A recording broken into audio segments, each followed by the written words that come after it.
Hello, everyone. We're going to give a few minutes for more people to drop in, get audio connected, and then we'll get underway. So just a couple minutes.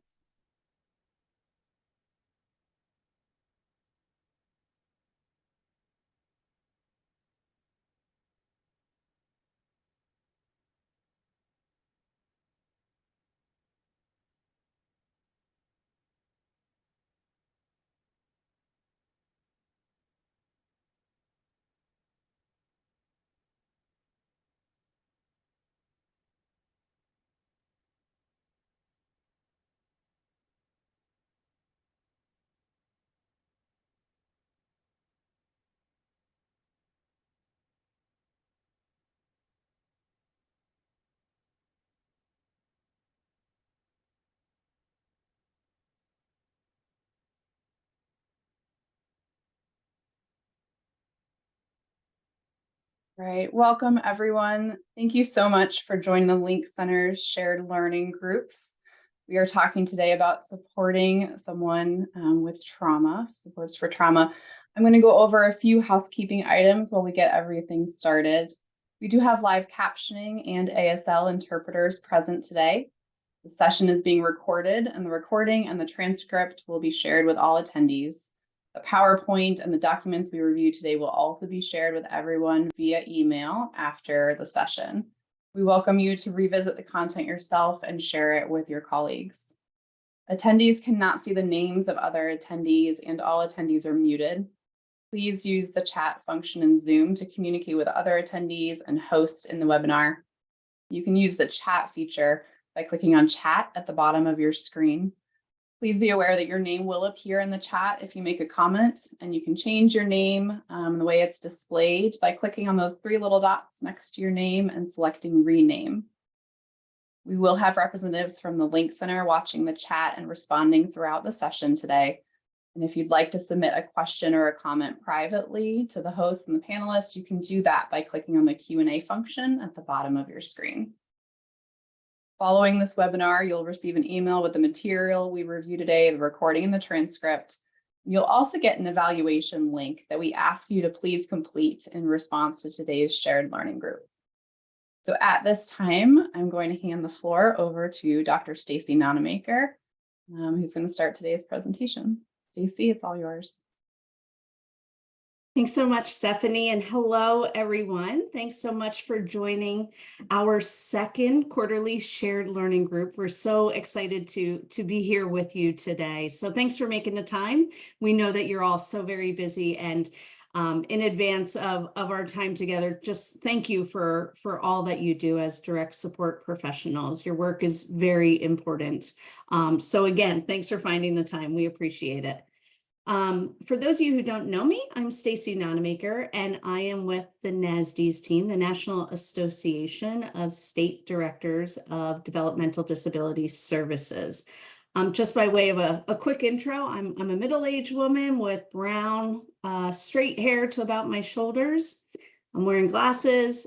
Today I have on a white shirt with black stripes, black sweater over that, and I'm in front of a white Zoom background.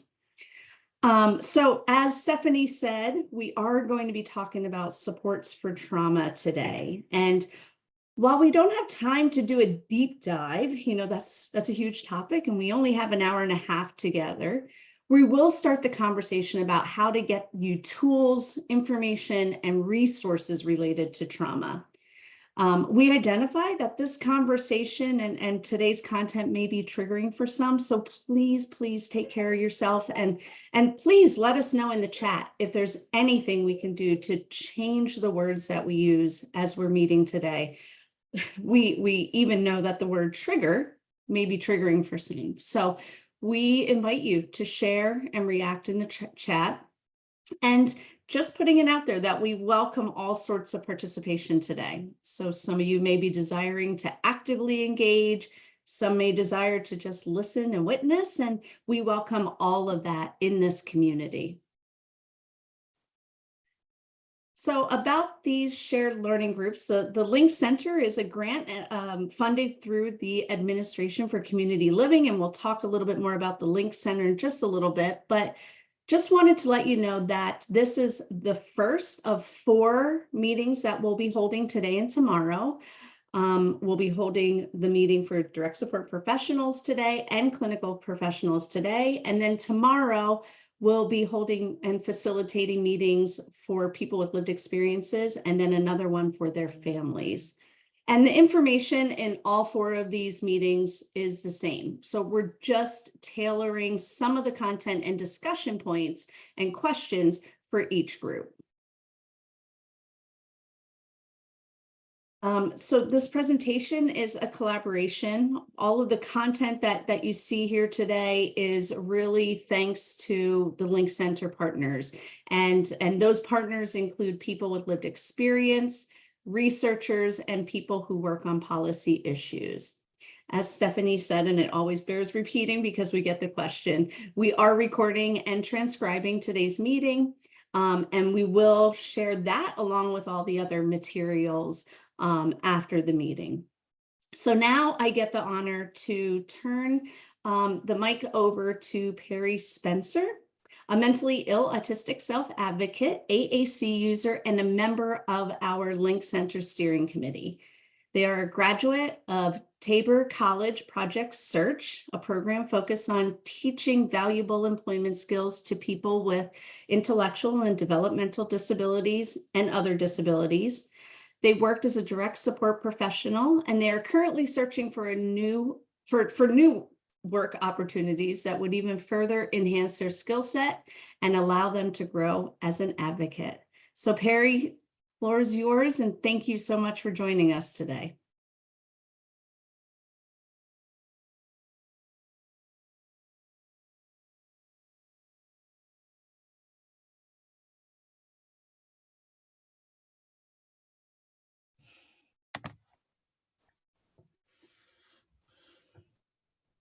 I'm a white person with light brown hair. I'm wearing a black shirt with the rainbow infinity symbol. We are going to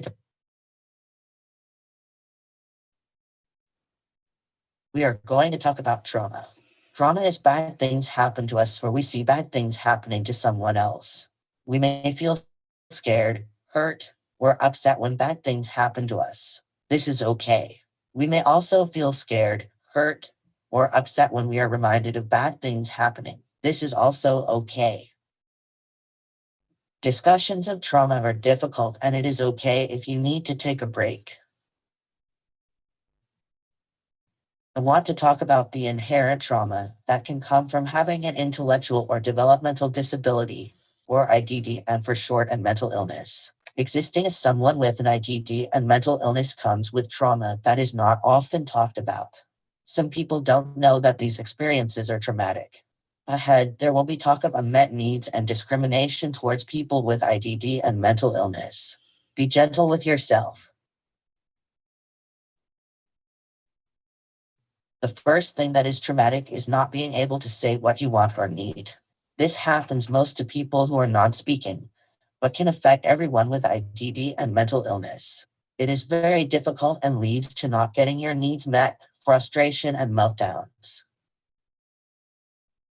Another thing that is traumatic is a lack of choices and autonomy, which is the freedom to make choices about your own life.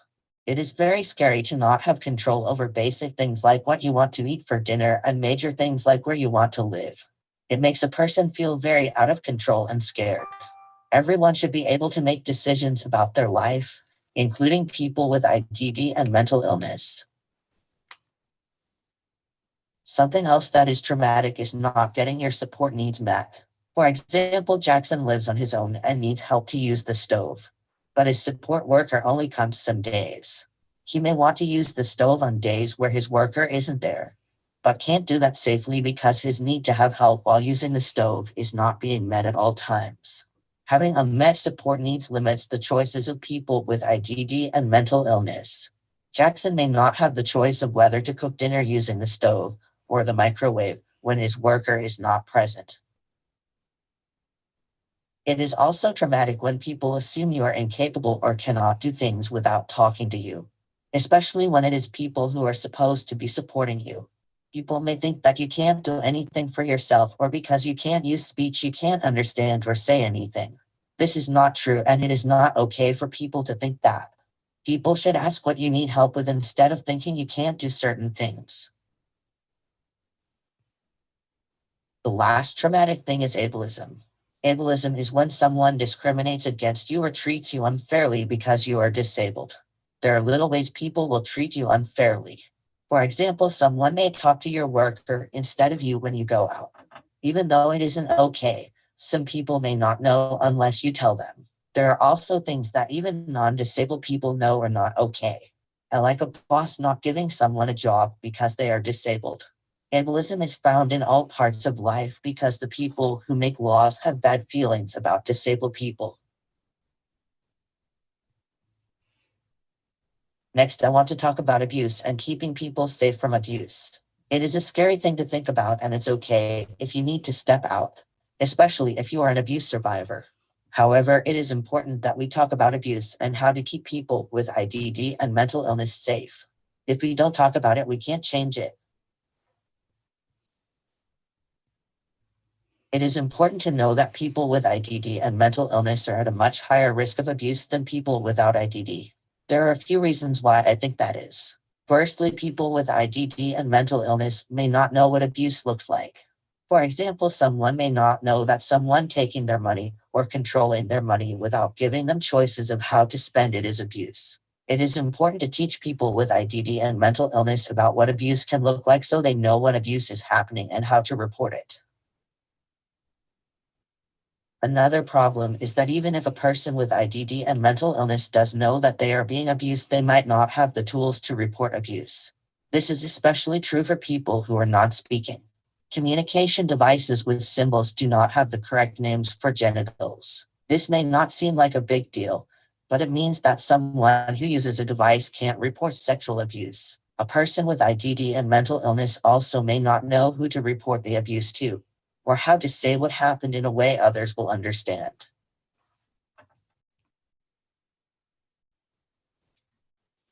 People with IDD and mental illness are often denied sex education. This makes reporting abuse more difficult. Someone might not even know that sexual abuse is happening without information about sex that the person can understand. People with IDD and mental illness need and deserve correct information about abuse and help from supporters to stay safe. Some people with IDD and mental illness may have a hard time staying safe even with correct information and support because of their disability. Supporters should be looking out for changes in a person that may be signs that abuse has occurred. However, it is not a replacement for teaching people about abuse and how to report it. It is important to remember that abuse is never the victim's fault. It doesn't matter what they did or didn't do. Believe people when they tell you about abuse. That is most important.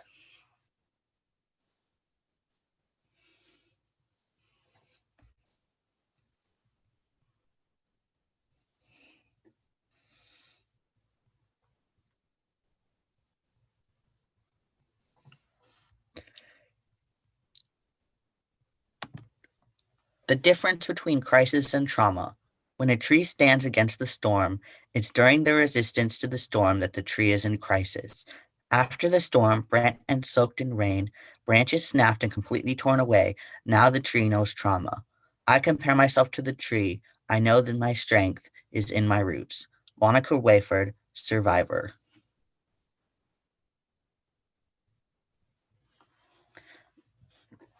This meeting will be talking about ways people deal with trauma and strategies people use to address trauma. Take care of yourself and allow silence to be a safe space and feel empowered to do what's necessary for your comfort and care. We celebrate our individuality, our diverse culture, and our singularity while we celebrate the discoveries realized in our collective humanity. We know that we are each unique with our own experiences in the world. We empathize with the experienced traumas that hinder our resilience. Some people have experienced trauma that makes it hard to recover and move forward. We listen with open minds and compassion without judgment or blame.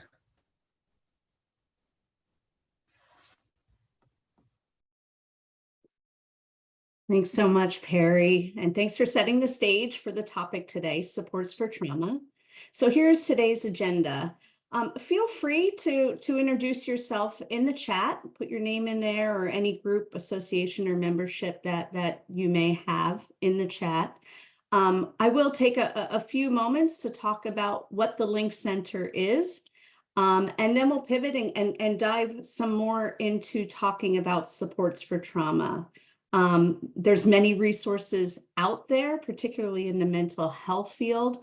And certainly there's a lot that we can learn, but acknowledging that there's a lack or a dearth of resources specifically related to trauma and people with intellectual developmental disability, brain injury, and mental health conditions. And so we're really trying to look at trauma less diagnostic specific and more as universal practices. So we really want to highlight some of those things today, as well as offer a group exercise in where we'll present hopefully a relevant challenge and solution to supporting people with trauma. Okay. And this is a prompt. You'll see this again later. We're really acknowledging that we're not the only ones thinking about how do we better support people who have trauma. And, you know, there you may have, and it's part of the Link Center work to be collecting and identifying resources, trainings, websites, other information that's out there that you may identify as your go-to places, your go-to resources. So please feel free to share those throughout our time together today. And we'll remind you again at the end of our time together.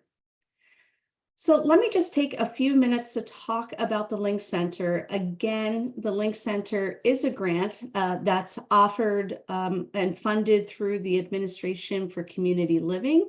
We're about 1.5 years into the 5-year grant.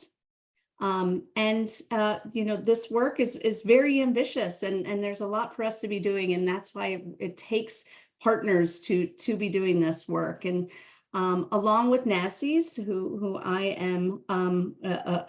am part of, we are partnering with NAD, the National Association of Dual Diagnosis, as well as NASHBID, the National Association of Mental Health, State Mental Health Program Directors.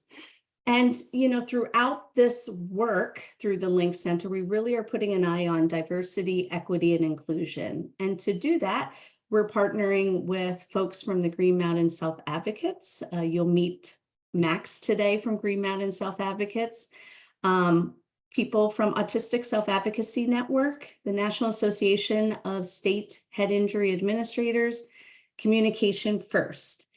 And we're really trying to put an eye on the work that we're doing, that we are meeting the needs of the community and continuously looking at what we're developing is what we said we would develop and what we said we would do, as well as doing it with integrity and again, really meeting the needs of folks. So to that end, we're also partnering with the National Center for START Services, Sonoran Center of Excellence, and the Ohio State University Neisanger Center.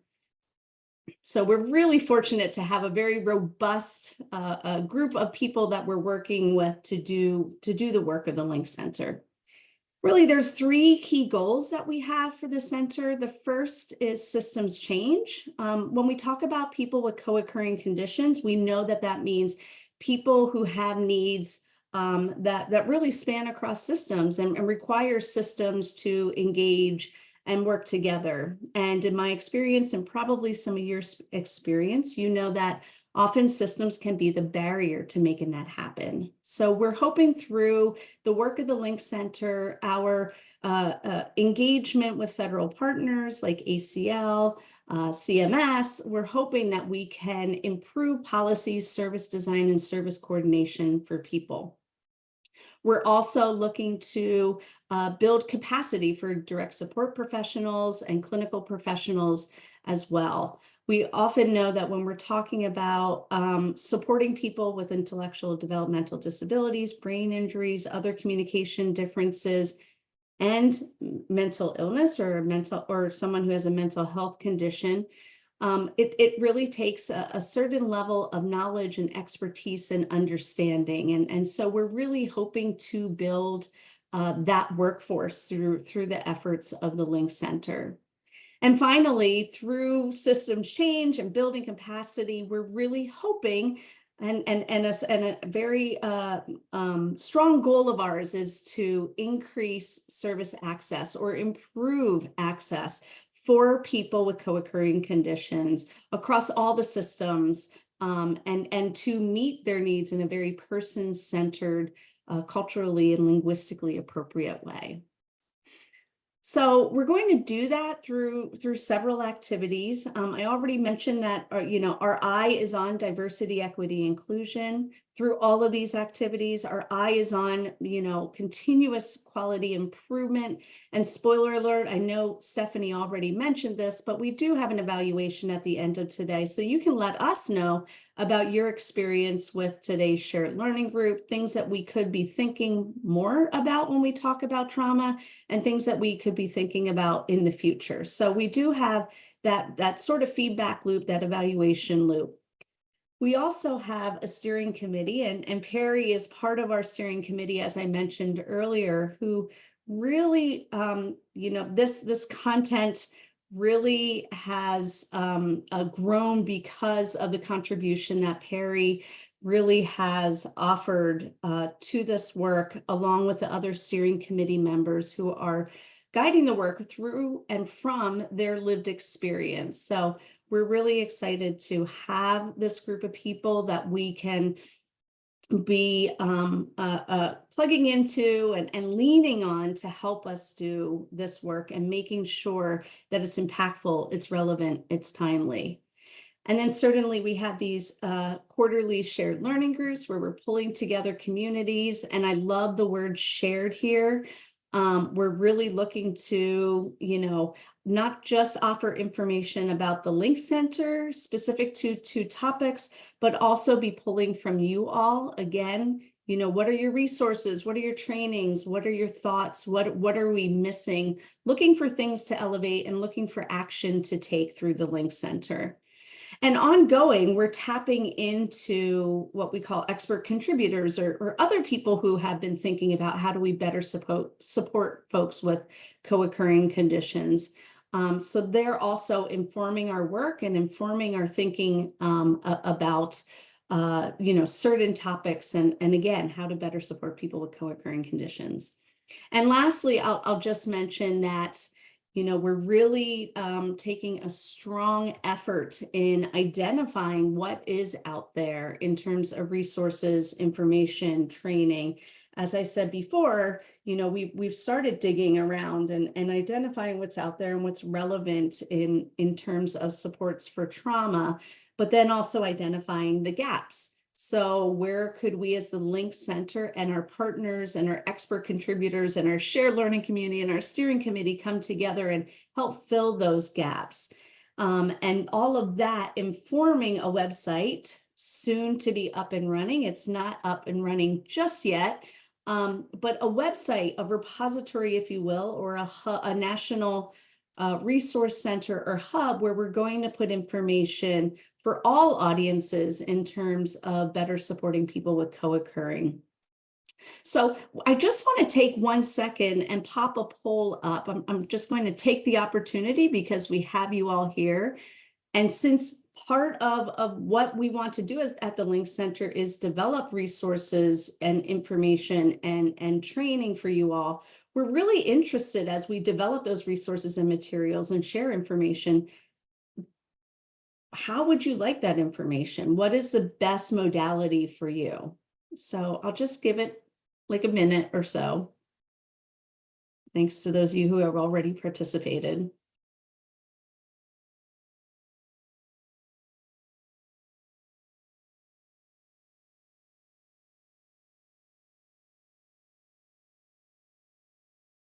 Right. We're hovering at about almost 60% response rate. So that feels pretty good to me. But thank you so much. Just really helpful to understand what people feel is the best way for you to receive information. And we'll be asking all the other folks during the other shared learning groups as well. All right, so the goals of today really is, as I mentioned, we're going to share what we're doing at the Link Center related to supports for trauma. Why are we talking about trauma when we talk about folks with co-occurring conditions? We're going to share some of the resources that we have already identified, as well as resources that have been developed by some steering committee members and other partners. And then, as I said, this is the beauty of the shared part of the shared learning group, which is we want to get your input related to supports for trauma. And so again, open invitation, use that chat, pop in anything that you have found to be useful to your work in terms of supporting somebody who may have trauma or trauma experiences. And then we're going to provide an opportunity to engage you all on thinking about solutions and ways that we can support someone who may be experiencing trauma as well. So I'm going to turn it over now to Dr. Brian Sims, who's a partner of ours through the National Association of State Mental Health Program Directors. Thanks for being here, Dr. Sims. And thank you for having me. This is such an honor to be able to come before you. But to be honest with you, what you've asked me to do today, I want to first of all give all the credit to Perry. He gave an outstanding overview of where things are and where we need to be. So I'm just going to, if you would have it, I'll supplement some of the things that he's talked about so far. I'm thrilled to be a part of this because I have a real spot in my heart for direct support providers.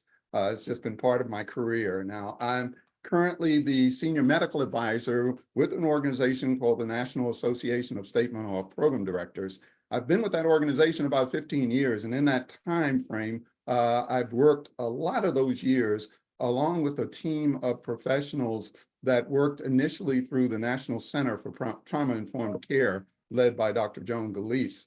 And we traveled all over the world implementing trauma-informed components across the globe. And I've really been thrilled with where things have been going. So again, I'm honored to be able to be here for you.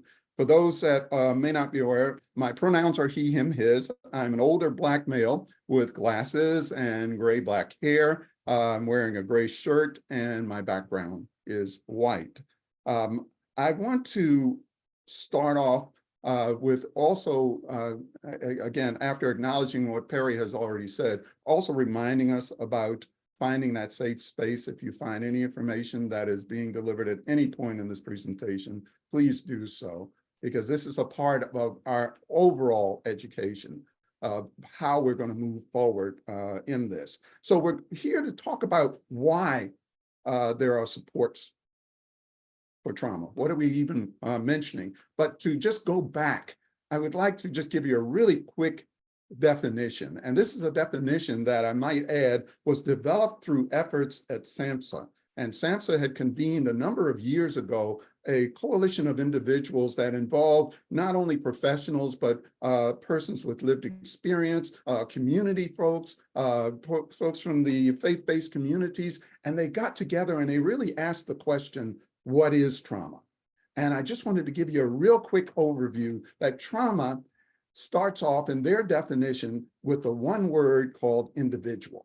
And it's individual trauma that results from an event, a series of events, or a set of circumstances that is experienced by an individual as physically or emotionally harmful or life-threatening, and has long-lasting adverse effects on that person's functioning and mental, physical, social, emotional, or spiritual well-being. So you can see it encompasses a lot of things, and a lot of work went behind this, but it was to also acknowledge one huge piece, that it matters not what walk of life you come from.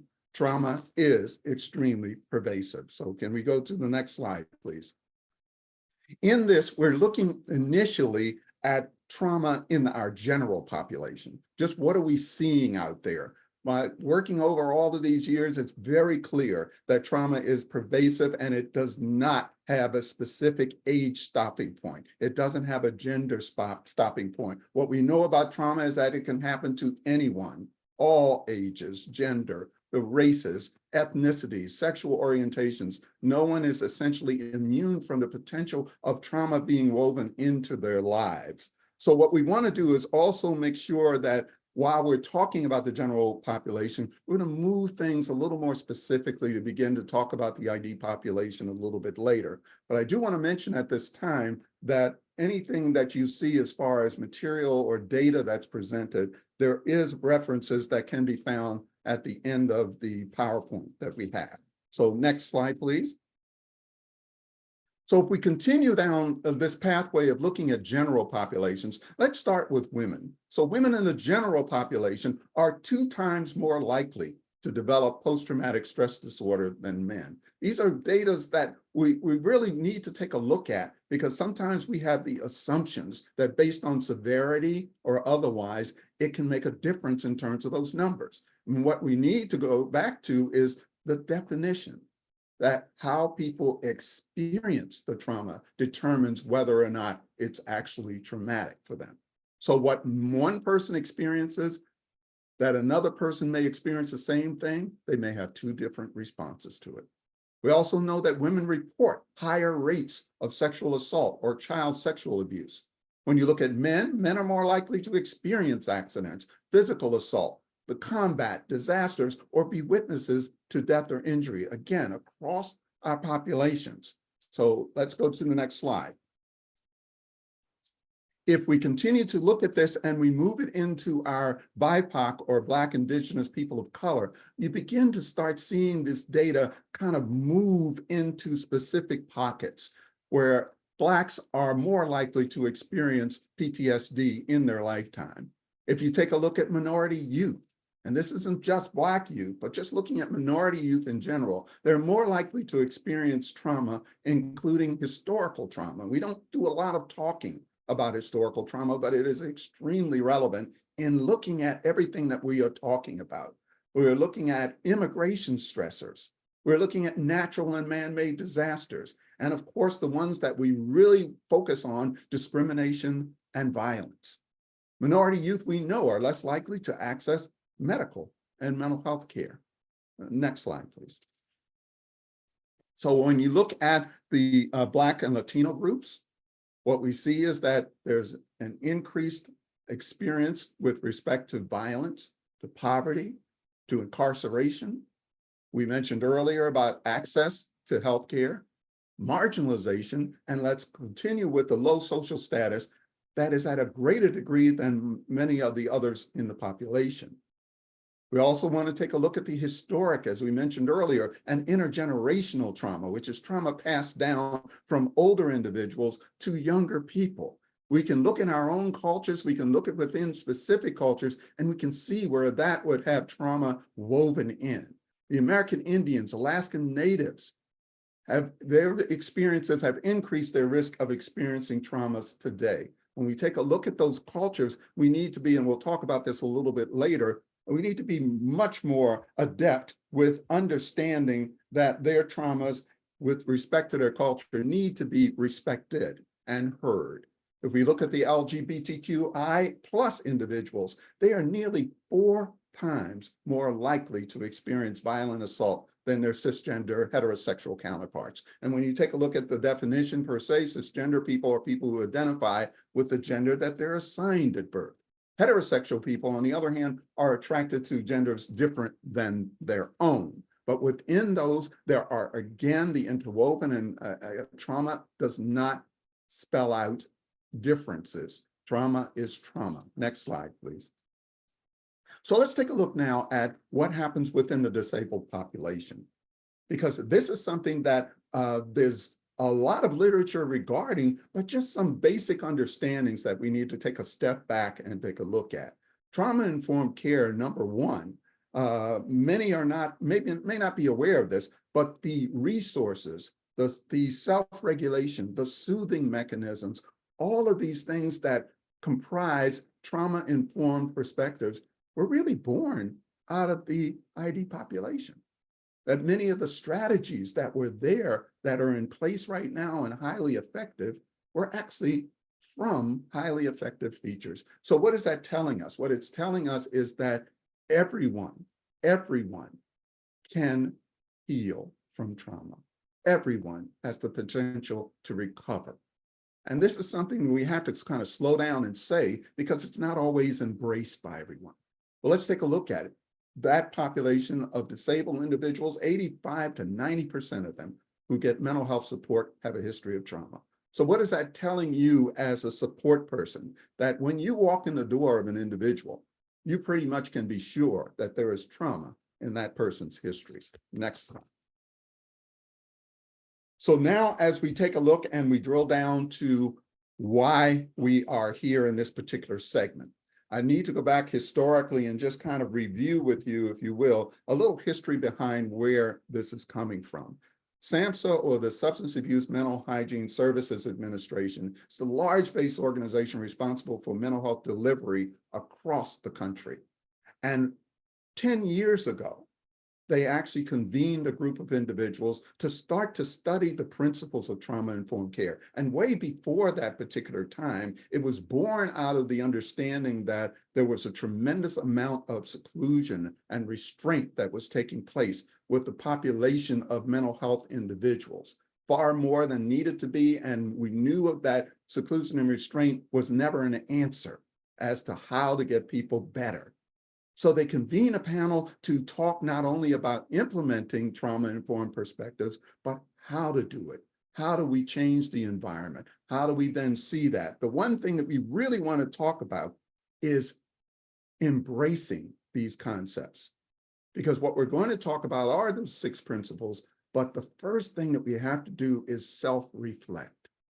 Because as we know, folks, trauma can affect the direct support providers, it can affect clinicians, it can affect anyone. So we're also sometimes bringing things to the table, as well as trying to deliver a level of care, and how difficult that can be sometimes when we're told by our employers that you have to leave your traumas or your other issues in your locker when you go in for treatment of another individual. So in looking at these principles, they were geared towards helping to provide support that does not involve having to go to school for 25 years to learn how to do principles. This was really concrete about doing things that we already know work.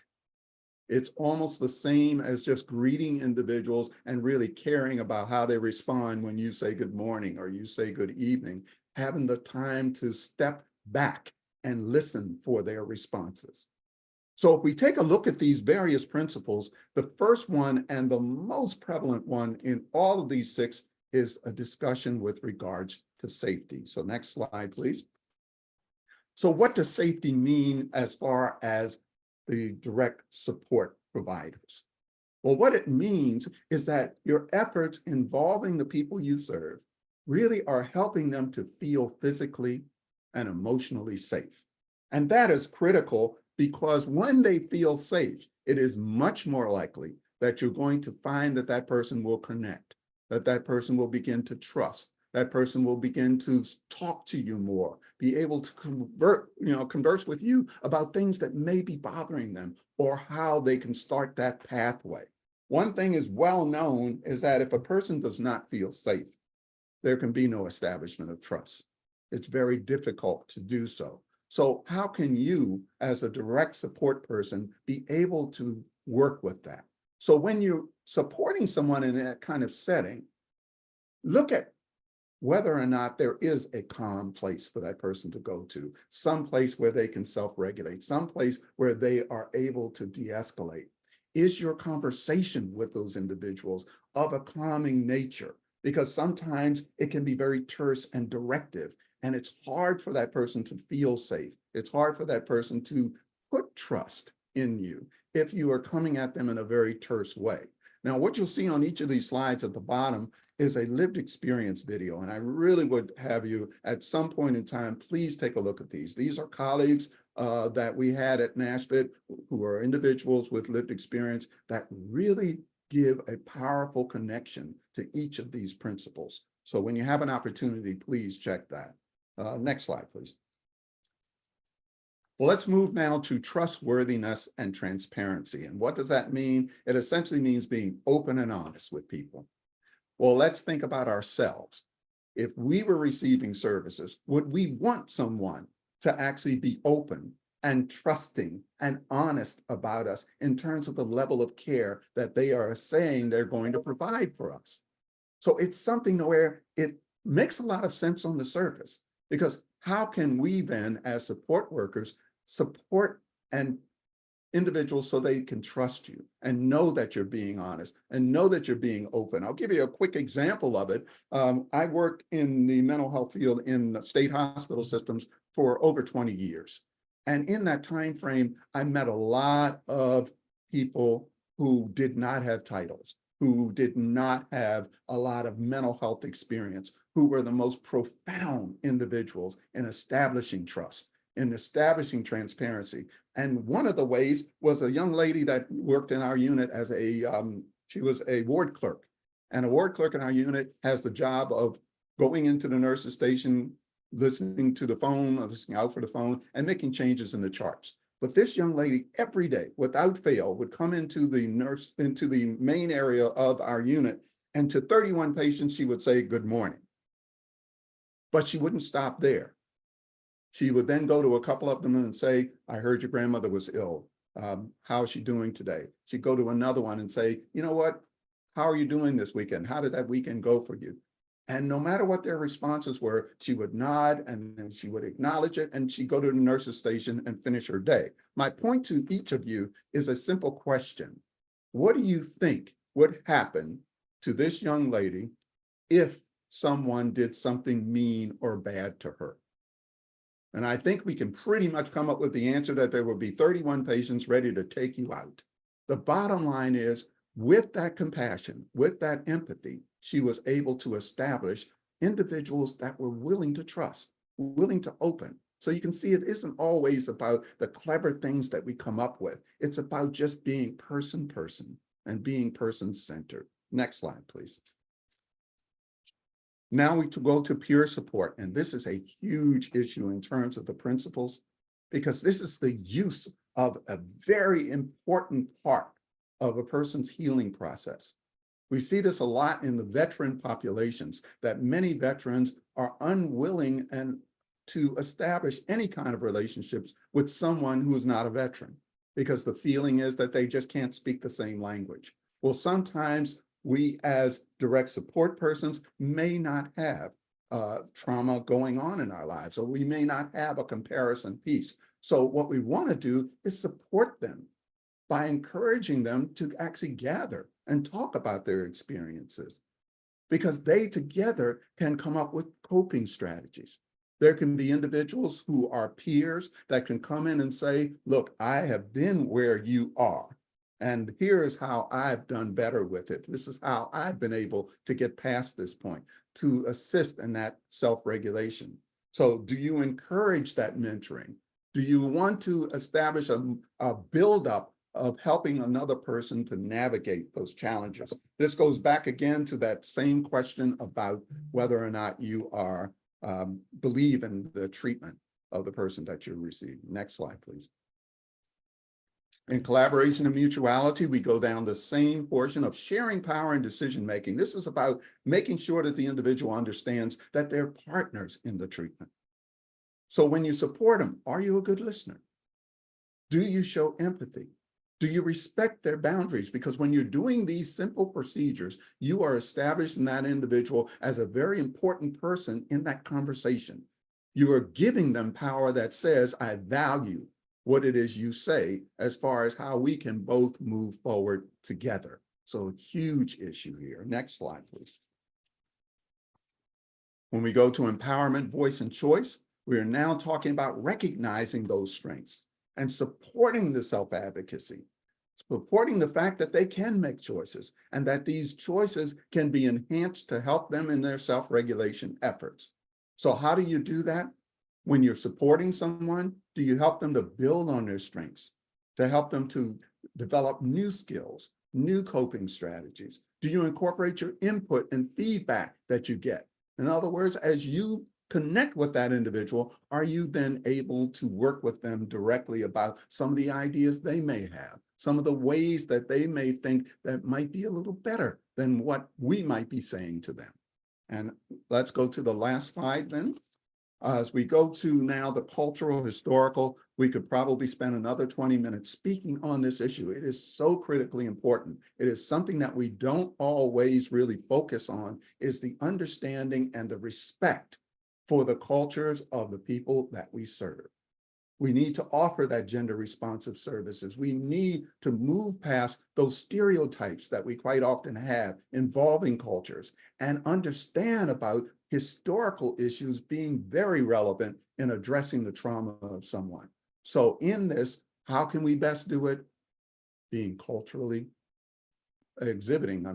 cultural humility and being respectful towards individuals of other cultures, because that method lets them know that they are valid, lets them know that you're attempting, even if you don't know their culture well, you are opening the door to better understanding it so that that collaboration and connection can be significantly enhanced. So with that, we'll go to the next slide. At this point in time, I would like to turn things over to Max Barrows from Green Mountain Self-Advocates, a partner in the Link Center. So Max, take it away, sir. Well, that was a great introduction. Thank you very much for that. And as was mentioned, I am Max Barrows. I do work for Green Mountain Self-Advocates. Just to describe myself, I am a young Black man. I have black hair. I'm wearing a light blue dress shirt with a dark blue tie with red and white diagonal stripes. And I have the background, which is really nothing but white with the Link Center title on it on the top right corner.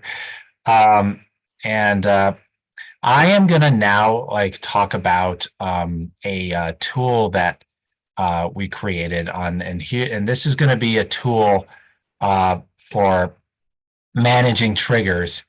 And so next slide. So what's going to happen is I'm just going to go through the tool that we created, which we want to show you. That way you'll see that this tool will help manage triggers whenever they come up for people with disabilities. So here's how it's going to work. This is a new tool for managing triggers. And when we use the word triggers, we mean things that make you remember something bad that has happened to you. The tool is written in plain language, so it is easy for, most people to use. So you may be wondering, what, is this tool? And what this tool is it's a 2-page handout, and it helps people to make a plan for what to do and say if they get upset when they remember something bad from the past. Triggers can be, people, places, smells, sounds, tastes, or things. For example, if someone who hurt you smelled like smoke or perfume, those smells might make you remember what happened. Triggers can, make you feel, really scared or anxious. Our minds and bodies might explode with feelings. When you remember bad things, you might feel sad, mad, or scared for a while. Our purpose of this tool is for a person to try to figure out the things that trigger them. When possible, a person can try to stay away from those things, but it may be possible to it may not be impossible to avoid all your triggers. You have found that knowing your triggers can help you understand why you get upset. So, how do you use this tool?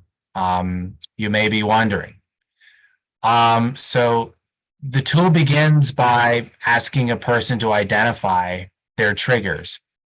The first question, as you see, is like, what are my triggers? And this can be updated as a person gets better at figuring out what reminds them of bad things from the past. Next, a person can make a list of what they can do to be okay when they get upset. These are strategies to use to feel better. For example, taking, a long walk, sitting alone in a quiet space, listening to music, and, I talk to myself. For me, it can be, calming to do what I call an energy release, which is where when I feel overwhelmed, and when I, talk and think to myself, I'm letting my body kind of feel that. And the energy that builds up in me, I release. It may be seen as, rocking back and forth, like, hand flapping, jumping.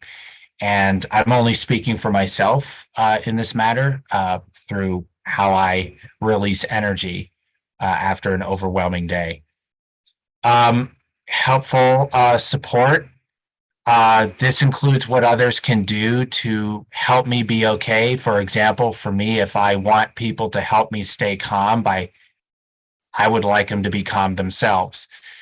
Also for me, please do not ask me a lot of questions, and it helps to tell me I am safe. Not helpful support, in other words, what do others do that is not helpful? For example, please do not try to stop me from talking about the past. Do not ignore or judge my feelings. For me, I do not want someone to talk in a loud, demanding voice. Next is who should support me. Make a list of the people you want to support you when you are upset. It can be anyone. I personally want someone that I trust. Who should not support me? In other words, who do I not want to support me when I am upset? For me, people that don't understand me. When do you use this tool? So when to use this tool, like go over the completed tool on a regular basis, support the person to practice what to do to be okay when you get upset, especially if they are, new people in your life. Triggers can come up at any time, so it should be ready whenever it is needed. And if you feel comfortable, consider posting it in your room or someplace where you can find it easily. How do you share it with others? If I had this, I would share it with the people I spend time with. It is important to let people you trust know what they can do to be supportive. I personally would want it to be, a part of my person-centered plan. A copy of this can be kept in the home or workplace or in an emergency packet. So those are things to keep in mind. I also want to get into this, I'm sure you've all heard these words before, but checking in. And that is what I finally want to get into. Finally, I want to get into talking about checking in. And when it comes to checking in, it is not a time to get instructions or be schooled in what to do. It is time for listening. You know, some suggestions would be to ask me neutral questions to keep me talking, like, how did that make you feel? What do you think? What's important to you? Do you need more information? What have you tried that works for you? What do you do that makes you feel okay? You know, the goal is to create a welcoming space so we can, say what is on our minds. Now, sometimes a person is seeking out your opinions. They want you to tell them what to do. And it can be easy to answer this, but it does not help us. You need to help the person figure out what they think and what they want to do by asking questions or giving them information. For example, quote, some people try walking, some people try music, some people try deep breathing, end quote. The goal is to stay neutral and keep your opinions to yourself. Checking in is helpful for the person and their supporters. We get others to listen to us. We get emotional support. Our supporters get information on how we are feeling. We tell our supporters what they can do and say to support us. Over time, we build trust.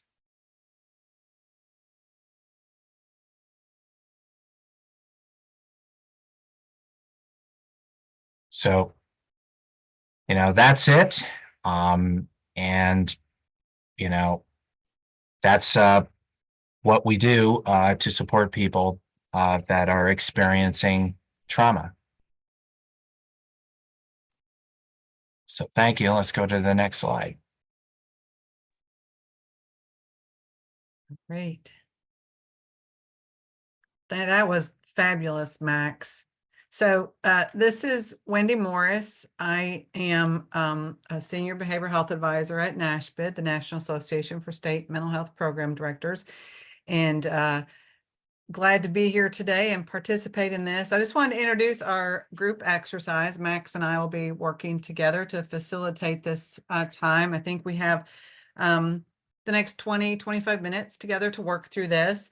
And so, as Stacy said at the beginning, we invite you to engage as much or as little as you want. We are looking for volunteers to kind of react. We're going to read, Max is going to read a short case example, and we have a question for discussion immediately following that. And then we'll open up to the group just to give us your thoughts and ideas. Again, as Stacy said, this is shared learning. So we hope to get as much out of this as you do. We really want to hear your ideas and thoughts on these things. So I think without further ado, Max, I'll turn it over to you. And just again, remind people you can raise your hand, come off mute, put your camera on, leave your camera off, however you feel most comfortable. So there we go. So here we go. I am a job coach and support Alice. Alice is a 25-year-old woman with a diagnosis of autism spectrum disorder. Recently, she had been experiencing high blood pressure, panic attacks, insomnia, nightmares, and depressive symptoms, including social isolation and loneliness. Alice reports that her job in the service industry is stressful and doesn't pay enough to afford rent and necessities. She also said looking for another job elsewhere would take her away from her parents and siblings with whom she lives. Her grandparents immigrated to the United States 60 years ago, leaving a country that was not safe, seeking better opportunities for their families. Her family has constantly struggled with a new country and language, poverty, and food insecurity. When she talks about her childhood, Alice said her parents loved her and pushed her hard to succeed. But she also said they often were angry and sullen. What should I consider when supporting Alice? And so again, looking for reactors. So anybody who'd like to just chime in. Again, raise your hand, just come off mute, turn your camera on.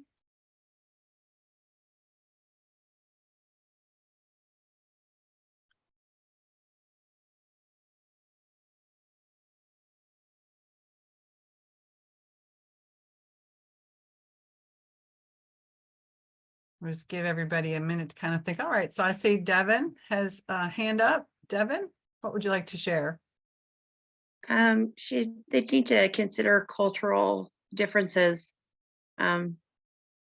because she's been raised by immigrants who have a very different standard from what she would see in America.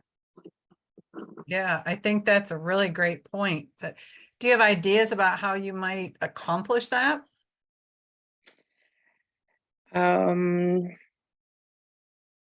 I think first talking to her about the differences that she sees in her cultural relationship with her family versus what she sees with other people in her community, and how best to integrate her cultural differences in that understanding.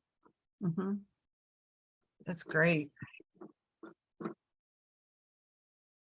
And then let's see, Max, I think we have one here in the chat too. It says share the tool with Alice and support her to make a plan when feeling stressed. So I'm guessing that's the amazing tool you just went over.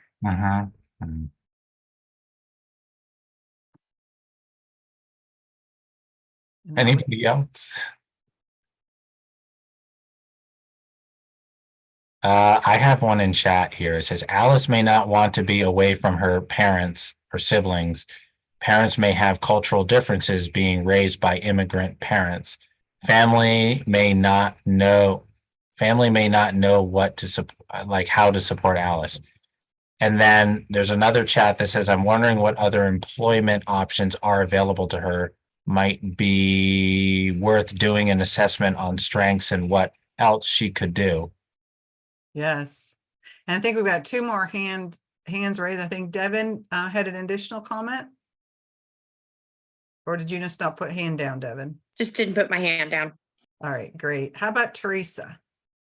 Well, I was kind of going to comment along the same lines of the last thing that Max just read. And it seems to me like Alice's very immediate need, because they said a lot of these things have been recent with the high blood pressure and insomnia and nightmares, kind of going way back to our foundation of Maslow's hierarchy. She doesn't feel like she's going to be able to maintain her safe space, her residence, her dwelling, because of a lack of income, and then stress at work on top of that is just compounding that. So as a job coach, it seems to me, like was said in the comment, looking at her strengths and maybe helping her to think about other areas, other fields that she might be successful in, or whether that would be a little bit more education, something to help her find a better paying job, maybe one that she would enjoy more, to relieve that immediate stress. Because if she has concerns about her immediate future, those need to be resolved before she can start addressing the more historical traumas and cultural differences up the ladder, basically. So that's where I would start, would be trying to help her brainstorm and problem solve, getting into a position that would help alleviate her work stress and get her into maybe some better economic opportunities. Yeah, and I think you're right. There's a lot going on, and it would certainly be important to kind of process with her. If you know, it sounds like that's a very high priority, but to kind of verify, validate that might be a good place to start. Max, we have another hand raised, but did you want to do comment? I think there was a couple more comments. In the chat, I see talk to Alice and ask her what she wants, show her compassion and support, or what Alice may be happy or less stressed doing that she feels empowered to do. Another says investigate food security and the willingness to access possible resources which may offer support to meet basic needs. And then another one is what about community supports which can provide resources which may reduce some of her stressors? I think that's kind of a questionable statement. Mhm. There's a lot to unpack there. Jacqueline, did you have an additional comment or want to react to any of that? Yes, maybe something else that would be helpful is trying to investigate, the source of all these symptoms. Is it just related to her job, or is something else medical going on? Or would there have been some dramatic or drastic changes in her personal life? Or maybe even at the workplace, so looking into those two before trying to work with her to put a plan of support in place to help her navigate this season. Mhm. Yeah, that's great. Let's see, I think we have a. I think there's another in chat. Mhm. Find a way to support Alice to look at her job tasks, and is there a way to switch to less stressful tasks or do her job in a quiet place or at a slower pace? Yeah, so that's another great idea on approach to really explore with her, right? This stress that she's getting from the job and that it doesn't pay a lot, right? Are there other ways that her job site could accommodate her or assist to decrease that stress before maybe she starts looking for another job? So lots of different ways to approach that. Let's see, Mackay has a hand up. Yeah, I'm basically going to probably recite what others have said. But I also like to give a plug that maybe Alex has the intent of these changes herself, and the stress and not having sustained support. Not having sustained supports. I'm sorry, your voice is real soft, so I'm just Yeah. struggling a little bit. Not having sustained support to help her handle maybe some of the systemic barriers and maybe biases in her workplace that she may not be able to articulate right now, but seeing. And so just listening to her and also asking how we can help her access those services or may witness a job discussion with her employer Mm-hmm. to see if she can do something differently and also realize change is in itself a stressor. So before recommending different changes, maybe time to stagger and have her prioritize which should be first. Of course, food, insecurity, and housing is really important. But to get from her what's her priority and let her guide the support interaction. Yeah, I think you made a whole list of really important points there, right? And I think you and several people have really pointed out so important to listen and to see what she is feeling stressed about, what support she feels like she needs, and you made a really good point about change, and good change and bad change is very stressful, right? Good things like having babies and getting married, they might be good things, but they're very stressful. Just like when bad things happen, or sometimes our body can react the same. I got more in chat. Great. So I have, you could even ask Alice what stress looks and feels like to her. Another is, are her symptoms being addressed medically? Question. And then another one is, can consider healthy diet, exercise, and recreation, leisure activities to assist with health issues. And then another one is, think about spending 30 minutes or so before and after Alice goes to work to do something relaxing, and use this time to go over options when facing stress at work.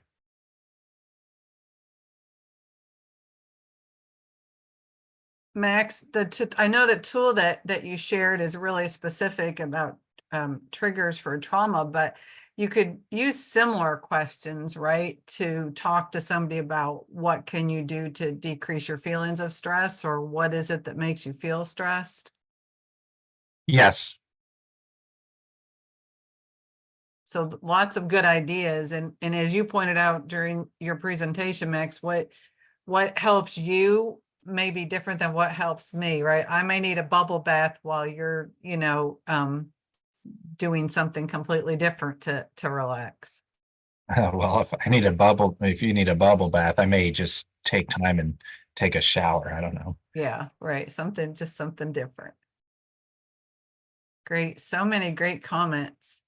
We still have a good amount of time together. Oh, there's another one. Yeah, there is another one. Let me, you could ask her about her support systems, such as her relationships with her family or other friends, or even coworkers and her manager, to see if you could support her to leverage those relationships.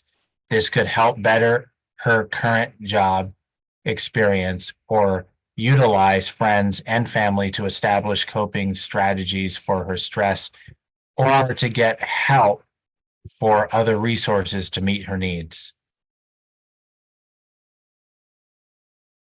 Yeah, so looking for natural supports, who's already in her life.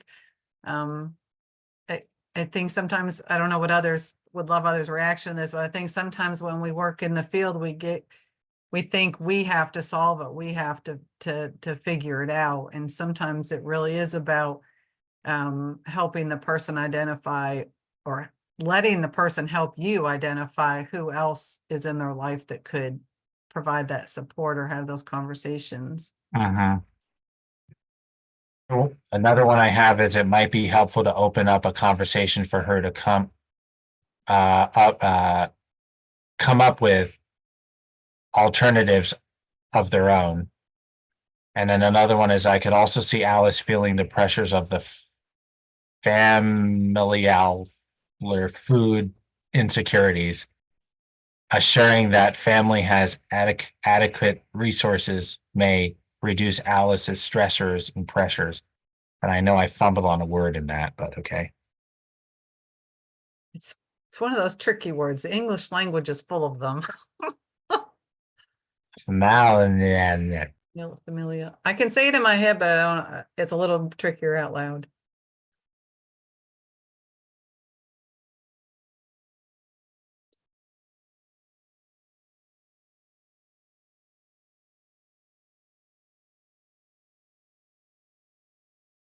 Another one in the chat is explain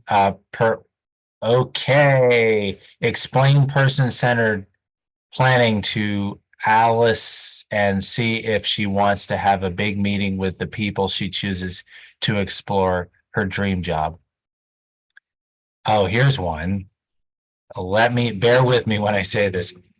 The ACL TBI Technical Assistance Center hosted a webinar in September 2023, Trauma-Informed Approach to Brain Injury Screening, which was full of good tips and tools and is now available on the ACL website. Oh, wait a minute. Is this? Maybe this is somebody giving us some good information in the chat. I don't know if Yeah, and it looks like there's a link. I thought it was I thought I had to do that. Recording. Sorry. Oh, you're good.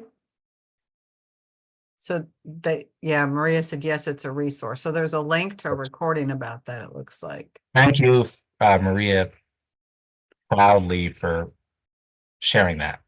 And I would, if anybody wants to come off mute and share, or even come on camera, I know we've got a lot of folks on here with some fantastic ideas and maybe other resources.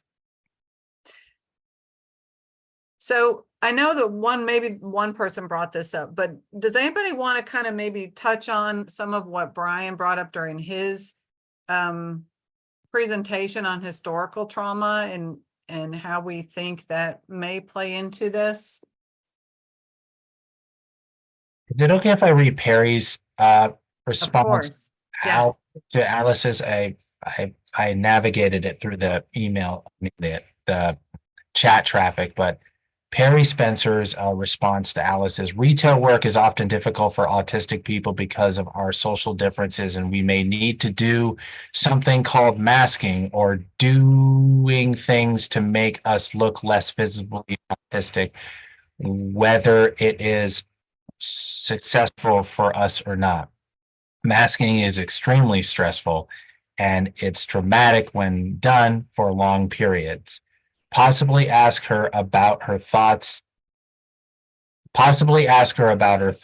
about this stress and what she thinks is the best course of action is. Give her space to vent about her job and listen to her, but I don't think her symptoms, if they are indeed mental or not, completely physically, may not show improvement without improvement in her material conditions, but helping her manage her stress in the meantime will still be helpful, but don't take over the process. Allow Alice to take the lead.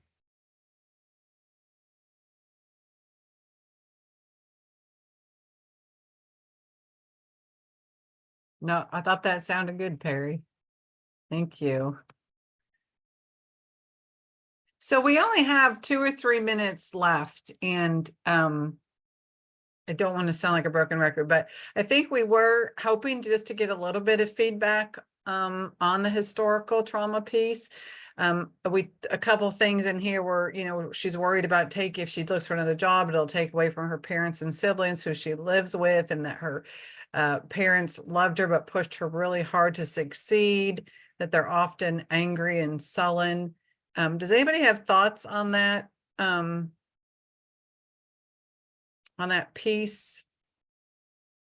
Is it something you see in the work you're doing, or something that you are interested, would like to learn more about, or?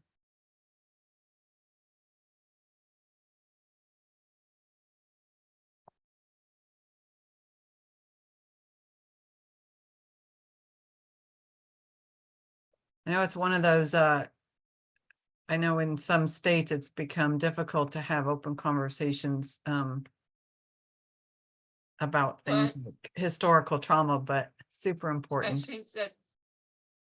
I think that's where we have to really be conscious, and how people from immigrant or culturally different, historically different backgrounds, how it makes or enables people to feel like they belong or not belong in different states.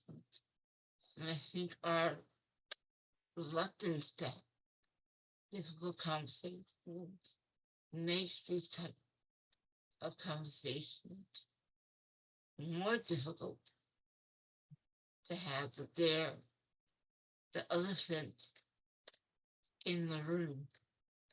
So if we're not willing to open ourselves up and, you know, be uncomfortable, no one's perfect, no one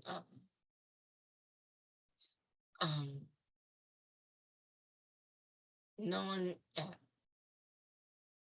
we all have gaps in our histories and our understanding. Some of us were taught very differently to make it easier and not address these type of conversations. But unless we can truly inform and learn from others, from history, we are doomed to have these trauma and for our client not really can be seen to the whole totality that they bring. Thank you so much. So I know our time, Max, for this portion is up. I guess I'll just say kind of in closing, you know, when we talk about really supporting the whole person, right, that includes family and everything they've experienced, and so much wonderful, rich comments in the chat and by all the participants. And again, I think Stacy would say, if you have other thoughts later, please let us know, because we want to learn from you as well. Max, did you have other closing comments? I do not. All right. Thank you all. I think there was another. There's some more. I think these are more. I have a couple. I think some people did put additional things in the chat about Alice. I think Perry has an additional thing. I don't think it is fair. It's a fair expectation to put on Alice to move away from her parents. Leaving the home as a young adult is a uniquely Western concept, and Alice may rely on support her parents are providing her. And then there was another one that I see here. It says she has standards either imposed by self of her parents.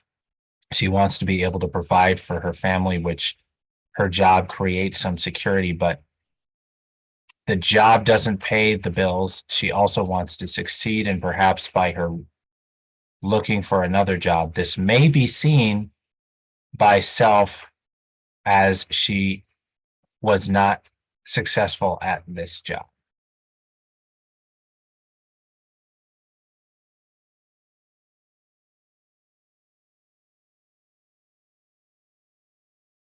That's all on my end. Great. So I think Deb was going to maybe close us up. Yes. Yep. Hello, everybody. What a great discussion. Really appreciated that. I'm Dr. Deb Peinels. I'm the clinical consultant to this project. I'm a dark-haired, short dark-haired person with a brownish sweater and big earrings on today. And very excited to be partnering on this and hearing your input. I just want to ask people, put in the chat, you know, this is your chance. Now you've heard the story of Alice. Put in the chat, what are your go-to resources, any trainings, websites, or places that you get information that supports you about trauma? That would be really important for us to know what your resources are, and we can take a look at them. And we really want the Link Center to provide that information. And just remember, until the website is available, please reach out at the Link Center at NASDs, that's 3Ds, NASDDDS.org. And the website will be coming soon. So great. Thank you so much to all the participants and the presenters.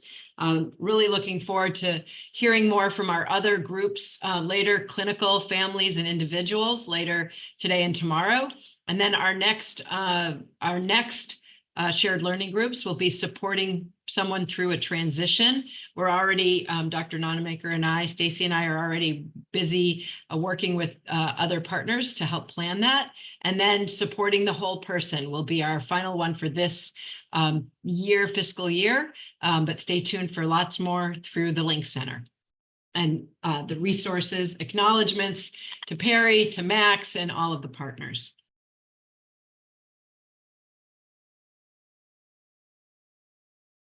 Anyone interested can scan this QR code and click the link in the chat to fill out the survey. We'd like you all to do that if you can, and your feedback will be very helpful to us as we plan out future sessions.